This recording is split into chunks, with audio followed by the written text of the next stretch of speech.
మందికి పైగా గాయపడ్డారు. వీరిలో చాలా మంది పరిస్థితి సీరియస్ గా ఉండటంతో మృతుల సంఖ్య పెరిగే అవకాశం ఉంది. గాయపడ్డ వారిని ఉస్మానియా గాంధీ ఆసుపత్రికి తరలిస్తున్నారు. ఓవైపు లుంబిని పార్క్ లేజర్ షోలో పేలుడు వార్త వెలువడుతున్న సమయంలోనే కోటి గోకుల్ చాట్ లో కూడా పెద్దగా పేలిన శబ్దం వినిపించింది. లుంబిని పేలుడు టైమర్ బాంబ్ అని అధికారులు ధృవీకరించగా గోకుల్ చాట్ పేలుడుపై విభిన్న వాదనలు వినిపిస్తున్నాయి. గోకుల్ చాట్ లో పేలుడు దృశ్యాలను బట్టి బాంబు పేలుడు ప్రభావానికి గ్యాస్ సిలిండర్లు కూడా పేలి పరిస్థితి మరింత బీభత్సంగా మారి ఉండవచ్చని అధికారులు అనుమానిస్తున్నారు. పేలుడు శబ్దాలు వినిపించిన వెంటనే జనం భయంతో పరుగులు తీశారు. ఈ పేలుళ్ల కలకలం మధ్యనే మరో 2 పేలని బాంబులు దొరికాయి. మరోవైపు ఐమాక్స్ లో కూడా బాంబులు పెట్టినట్లు వార్తలు రావడంతో నగర జనం ఉరుకులు పరుగులు తీశారు.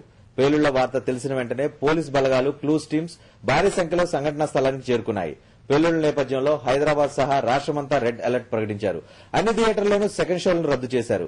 తెలంగాణ జిల్లాల్లో తనిఖీలు పెంచారు. సమాచారం కోసం సెక్రటేరియట్ లో కాల్ సెంటర్లను ఏర్పాటు చేశారు. రైల్వే స్టేషన్లు, బస్టాండ్లలో పోలీసులు తనిఖీలు చేస్తున్నారు. గోకుల్ చాట్ దగ్గర ఒకవైపు అధికారులు సమీక్షిస్తుంటే మరోవైపు గుమికూడిన ప్రజలు ఆందోళన చేపట్టారు. దీంతో పోలీసులు లాఠీచార్జ్ చేశారు. ఇదిలా ఉంటే Dilsukh Nagar foot over bridge దగ్గర బాంబులు పెట్టినట్లు సమాచారం. అయితే వాటిని నిర్వీర్యం చేశారు. పేలుళ్ల గురించి తెలుసుకున్న అల్లరి ముక్కలు ఒక్కసారిగా రోడ్లపైకే వచ్చారు. రెచ్చిపోయిన బస్సులపై రాళ్ల వర్షం కురిపించారు. ర్యాపిడ్ యాక్షన్ ఫోర్స్ రంగంలోకి దిగింది. జంట నగరాల్లో సెకండ్ షో సినిమా ప్రదర్శనలు నిలిపివేశారు. ఇదిలా ఉంటే హైదరాబాద్ లోని మరిన్ని ప్రాంతాల్లో కూడా బాంబులున్నట్లు అనుమానాలు వ్యక్తమవుతున్నాయి. ప్రజలు అప్రమత్తంగా ఉండాలని పోలీసులు హెచ్చరిస్తున్నారు.